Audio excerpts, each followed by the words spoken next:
मनुष्य की एक विशेष प्रवृत्ति होती है, वो कभी स्वयं से संतुष्ट नहीं रहता, कभी स्वयं से प्रसन्न नहीं रहता। जो है उससे अधिक पाना चाहता, जो पा लिया उससे आगे बढ़ना चाहता, अपने जीवन में बदलाव, परिवर्तन लाना चाहता। और ये प्रवृत्ति संसार में सबसे महान है, क्योंकि इसी प्रवृत्ति के चलते संसार में विकास होता है। किंतु इस बदलाव के लिए मनुष्य उसकी खोज में रहता है जो उसके जीवन में बदलाव ला सके, उसे मार्ग दिखा सके, उसके जीवन में परिवर्तन ला सके। और इसके लिए मनुष्य संसार भर में उसे खोजता है जो उसके पास है।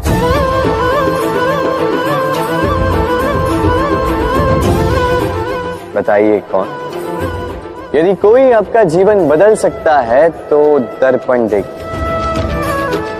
वो आप स्वयं है जो आपका जीवन बदल सकते हैं। वो आप स्वयं है जो स्वयं को मार्ग दिखा सकते हैं, जीवन में बदलाव ला सकते हैं, परिवर्तन ला सकते हैं। इसलिए पहचानिए अपनी भीतर की शक्ति को और विश्वास कीजिए कि इस संसार में आपसे अधिक शक्तिशाली और कोई नहीं। जीवन बदल जाएगा।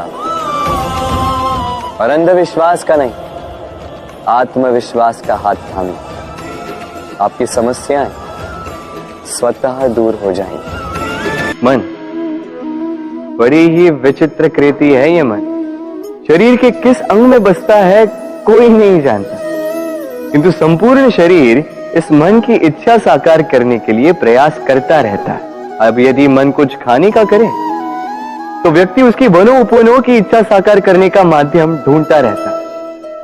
अब यदि मन किसी को शत्रु समझ ले तो व्यक्ति उसे नष्ट करने का हर संभव प्रयास करता है। अब यदि मन किसी से प्रेम करे तो उसकी प्रसन्नता के लिए हर सीमा लांघने के लिए सज्ज रहता है। परंतु जीवन सुखद हो, इसके लिए आवश्यक है कि मन खाली हो। इस बांसुरी की भांति भीतर कुछ भी नहीं, न राग है न द्वेष, तब भी तार छेड़ने पर स्वर निकलता है। इसी प्रकार मन को भी भावनाओं से मुक्त रखना आवश्यक है। स्मरण रखिए, मन में कुछ भर के जियोगे तो मन भर के जी नहीं पाओगे। भूल और मनुष्य, इन दोनों का संबंध कुछ वैसा है जैसा पंख और चिड़िया का, जैसा धारा और नदिया का। यदि भूल मनुष्य के स्वभाव का इतना महत्वपूर्ण अंग है तो आप सोचिए, इस पर लज्जा क्यों? इस पर लज्जा करना ठीक है ही नहीं। वैसे देखा जाए तो भूल हमें स्वयं को और श्रेष्ठ बनाने का अवसर देती है, पहले से अच्छा प्रदर्शन करने की प्रेरणा देती है। अब कदाचित आप में से कुछ इस बात से सहमत नहीं हो, क्योंकि बहुतों की दृष्टि में भूल दोष को जन्म देती है, दोष अपराध को, और अपराध के लिए क्षमा नहीं दंड मिलना चाहिए। किंतु क्या आपने कभी सोचा है कि ऐसा क्यों होता है? क्या कारण है इसका? इसका कारण है भूल स्वीकार करने से बचना। यदि आप कोई भूल करोगे और उसे स्वीकारोगे नहीं तो वो भूल दोष में बदल जाएगी और वो दोष अपराध। तो साहस रखिए, अपनी भूल को स्वीकार करना अपनी भूल को सुधारने की दिशा में सबसे पहला कदम होता है।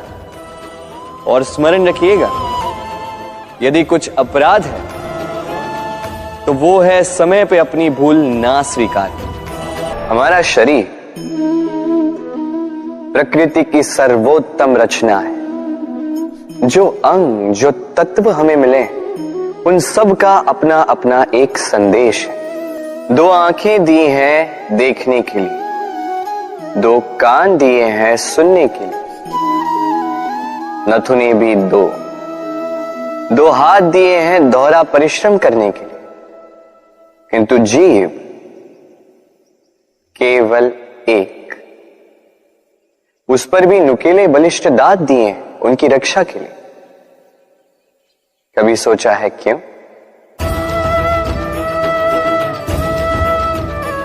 क्योंकि शब्द और शब्दों का उपयोग मनुष्य का सबसे बड़ा शस्त्र है, जिसका उपयोग जितना सोच समझ कर किया जाए, मनुष्य जीवन में उतना ही ऊपर उठता है। तो समझे ना? देखो, सुनो, समझो अधिक, बोलो कम। मनुष्य का स्वभाव है कमाना, संग्रह करना, फिर चाहे वो धन हो, नाते हो, संबंध हो या हो प्रसन्नता। परंतु क्या आपने कभी सोचा है, नियति ने यह संग्रह करने की प्रकृति मनुष्य में क्यों डाली? एक बीज से पौधा पनपता है, उसके भोजन से फल संग्रहित होता है। क्यों? इसलिए ताकि वृक्ष उसे स्वयं खा सके? नहीं, बल्कि इसलिए ताकि वो भूखे जीवों में बांट सके। अब आप पूछेंगे कि इसमें वृक्ष का क्या लाभ? लाभ है, क्योंकि जो बांटता है वो मिटता नहीं। जो फल ये जीव खाते हैं वो उसके बीजों को वातावरण में बिखेर देते हैं, जिससे जन्म लेते हैं नए वृक्ष। उसकी जाति, उसका गुण, उसकी मिठास अमर हो जाती है। इसलिए स्मरण रखिएगा, अमीर होने के लिए एक एक क्षण संग्रह करना पड़ता है, किंतु अमर बनने के लिए एक एक कण बांटना पड़ता है। कभी बरगद के वृक्ष को देखा है? कितना विशाल होता है। कभी कभी भय लगता है कि इन भारी डालों का बोझ ये तना सह भी पाएगा या नहीं। भय लगता है कि कहीं ये वृक्ष टूट कर न गिर जाए, किंतु नहीं। समय पड़ने पर शाखाओं से निकलने वाली ये बेलें धरती की ओर बढ़ती और फिर स्वयं जड़ बनकर इस वृक्ष को सहारा देती।